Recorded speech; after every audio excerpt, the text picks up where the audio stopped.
Madame, Monsieur, bonsoir et bienvenue à cette nouvelle édition sur votre chaîne Numidia News. Rendez-vous footballistique décisif pour les Verts ce soir. L'Algérie affrontera le Sénégal à 19h heure algérienne au stade Malabo en Guinée équatoriale. Un match comptant pour les éliminatoires de la CAN 2015. L'entraîneur de la sélection algérienne de handball, Reda Zeghili, annonce aujourd'hui sa démission à l'issue de la défaite face au Chili 30-28 après les tirs au but en match comptant pour les 23e et 24e places du Mondial 2015 à Doha.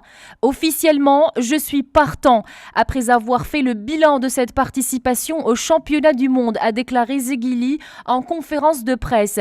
Après sa nouvelle défaite au Chili, la 7e de suite, l'Algérie a terminé à la 24e et dernière place du tournoi pour la première fois de son histoire.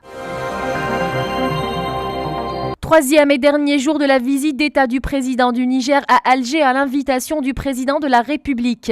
Mahamadou Issoufou s'est entretenu avec son homologue Abdelaziz Bouteflika. L'Algérie et le Niger ont convenu de mobiliser et de mutualiser leurs capacités opérationnelles et de renseignement pour faire face à la menace terroriste, selon le président nigérien. Les entretiens ont également porté sur les échanges économiques entre l'Algérie et le Niger.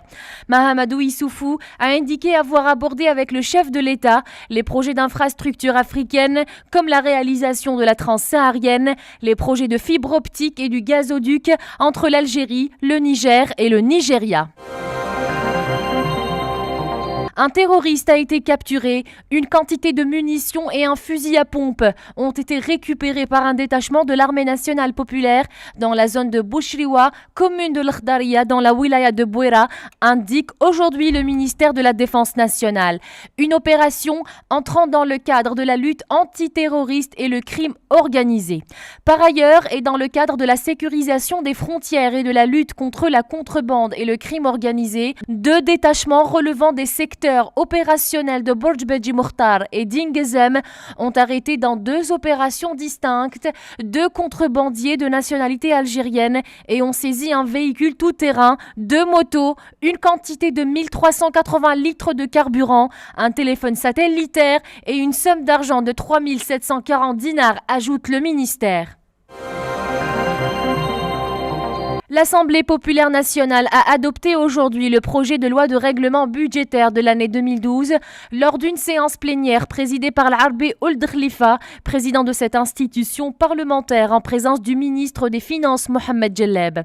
Adopté à la majorité, le projet de loi portant règlement budgétaire indique que le déficit réel a été en 2012 de 3 570 milliards de dinars contre des prévisions de la loi des finances complémentaires de 4 276 milliards de dinars. Les ministres des Affaires étrangères de l'Union africaine poursuivent aujourd'hui leur débat lors de la 26e session ordinaire du Conseil exécutif de l'Union africaine pour préparer le sommet ordinaire de l'Union prévu les 30 et 31 janvier à Addis Abeba.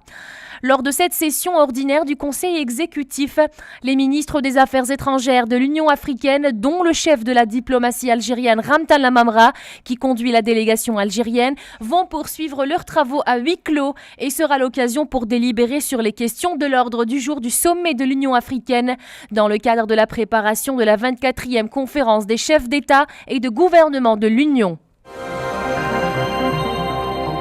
3 personnes sont mortes aujourd'hui lors d'une prise d'assaut d'un hôtel de la capitale libyenne Tripoli par des hommes armés après avoir fait exploser une voiture piégée devant l'établissement, encerclée par les forces de sécurité, selon des sources de sécurité. 4 hommes non identifiés ont pénétré dans l'hôtel après avoir tué par balle un garde de sécurité posté à l'entrée et fait exploser une voiture piégée, faisant 2 morts et plusieurs blessés. Le bilan demeure provisoire. L'attentat survient alors que des négociations interlibyennes sur l'avenir politique du pays se poursuivent à Genève pour la 2e journée consécutive et se déroulent dans un esprit positif et très constructif, selon le représentant spécial du secrétaire général de l'ONU, Bernardino León. Une personne a été tuée aujourd'hui en Égypte par l'explosion d'une voiture piégée garée à proximité d'un commissariat de police à Alexandrie, rapportent aujourd'hui des médias locaux. 2 autres personnes ont également été blessées. Dimanche dernier, pour rappel, au moins 25 personnes ont été tuées en Égypte où des rassemblements étaient organisés pour le 4e anniversaire du déclenchement du soulèvement. L'ONU annonce aujourd'hui suspendre son aide financière à des dizaines de milliers de Palestiniens pour réparer leurs maisons ou payer leur loyer à Gaza, dévasté par l'agression israélienne de l'été dernier, en dénonçant les promesses internationales non tenues. 5,4 milliards de dollars ont été promis en octobre à la conférence du Caire pour la reconstruction du territoire après l'agression de juillet-août 2014 et aucune de cette aide n'est pour ainsi dire arrivée à Gaza. C'est douloureux et inacceptable, a dit l'Agence pour l'aide aux réfugiés de Palestine, UNRWA.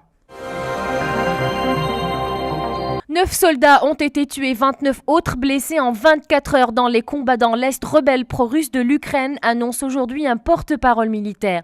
Les séparatistes ont tiré à 120 reprises sur les positions ukrainiennes situées dans une trentaine de localités, précisent des sources locales.